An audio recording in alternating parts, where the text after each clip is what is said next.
ये है fresh milk.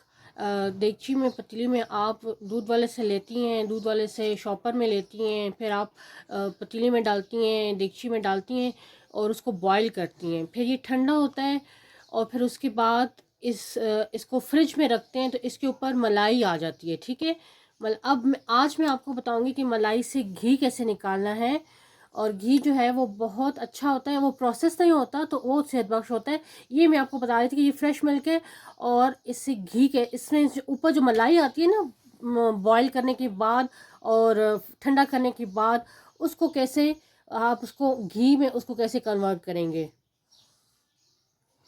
ये मलाई मैंने दूध के ऊपर से उतार के और इसको फ्रीज़ किया है, क्योंकि इकट्ठे आपने 7-8 दिन, एक दफ़ा में तो इतनी मलाई नहीं निकल सकती ना कि आप उसका घी निकालें। तो आपने 7-8 दिन की इकट्ठी मलाई लेनी है और उसको आप फ्रीज़ साथ साथ 1 दिन की मलाई फ्रीज़ करें। फिर उसके ऊपर इस तरह बाउल ले लें और उसमें या प्लेट ले लें, उसमें 2 दिन, फिर दूसरे दिन भी इसमें मलाई इसके ऊपर डाल दें, फ्रेश मिल्क की मलाई इसके ऊपर डाल दें, फिर तीसरे दिन भी मलाई इसके ऊपर डाल दें। तो फिर ये जब इस तरह फ्रीज़ हो जाएगी ना, आपके पास जब इकट्ठी हो जाए तो फिर आप इसको किसी ऐसे ये कढ़ाई में मैंने वोक में मैंने इसको पलटा दिया है। और इसका ये यहाँ से देखते हैं, ये चम्मच से मैं कर रही हूँ। ये होता है। अब अभी ये थोड़ी सी ये फ्रीज है, पिघलेगी थोड़ी सी, ये हो गई है। साथ साथ हम ऐसा करते हैं कि हम इसको भी हम स्टोव पे रख देते हैं। ये इतनी मलाई है, इसमें थोड़ी सी और भी जाएगी। ये हमारा स्टोव आ गया और मीडियम फ्लेम हमने रखना है। मीडियम फ्लेम इसको मैं लगा देती हूँ। ठीक है। ये इतनी फ्लेम, बहुत तेज़ नहीं, क्योंकि तेज़ पे ये जल जाएगी और आपका घी जो है वो एक्सट्रैक्ट होने की बजाय जल जाएगा, तो फिर ये ख़राब हो जाएगा। अच्छा, ये जो है ये 1 घंटा चाहे चूल्हे पे पड़ी रहे, लेकिन ये आहिस्ता आग पे पड़ी रहेगी। और इसका घी जो है मैं आपको फाइनल लुक आपको बता दूंगी। जब तक हमारी ये मलाई होती है ना, तो मैं आपको स्टोव पे बताती हूँ कि एक हम नाश्ता, ये इसको टोस्ट पे लगा के कर सकते हैं। इसको इसमें अंडा तल सकते हैं, बहुत अच्छा लगता है। और जब तक हमारी मलाई होती है ना, तो मैं आपको बताती हूँ, ये एक टोस्ट जो है ये हमने करना है। गैस नहीं है और हमारे पास सिलेंडर है या चूल्हा है, तो हमने इसको डायरेक्ट स्टोव पे रख दिया, थोड़ी सी देर रखें, 5 सेकंड 10 सेकंड, ये इतना हो गया। और ये देखिए ये गर्म हो गया। तो मैं अपनी अम्मी को ऐसे ही टोस्ट बना के देती हूँ ताकि वो खा सकें। और तवा जो है वो धुआं धुआं ना हो। जितनी देर में तवा जो है वो धुआं धुआं करेगा, और तो उतनी देर में तो मैंने ये देखें टोस्ट भी गोल्डन हो गया और ये अम्मी को देने की काबिल हो गया। 2-3 टोस्ट आप आराम से 5-10 सेकंड में कर सकती हैं, लेकिन प्रैक्टिस होनी चाहिए कि ज़्यादा देर नहीं रखना, सिर्फ 5 सेकंड रखना है।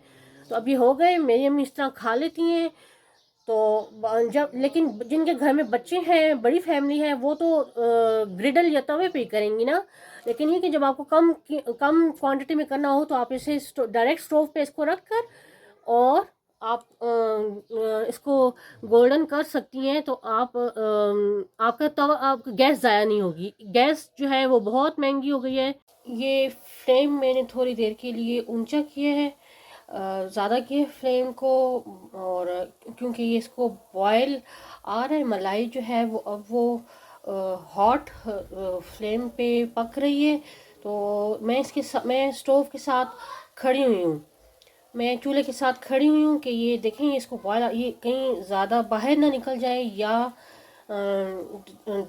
ये कढ़ाई से बाहर ना निकल जाए, या ये इसको बॉयल आए तो मैं इसको आहिस्ता कर दूँ। तो ये जो इसको तो आप स्किमर से या किसी स्ट्रेनर से आप चम्मच से इसको हिलाएंगे भी, देखें इसकी क्या कंडीशन है, इसकी क्या कंडीशन है। और फिर इसको आपने तो पराठे के साथ खाएं, रोटी के ऊपर लगाएं, रोटी इसमें तलें, पराठा इसमें तलें। ठीक है। ये थोड़ा इस तरह हो रहा है, ये इसको मैंने चम्मच से हिलाया है, तो इसकी ये कंडीशन आ रही है। और ये जो है अब इसमें से घी बस आहिस्ता आहिस्ता निकल आएगा।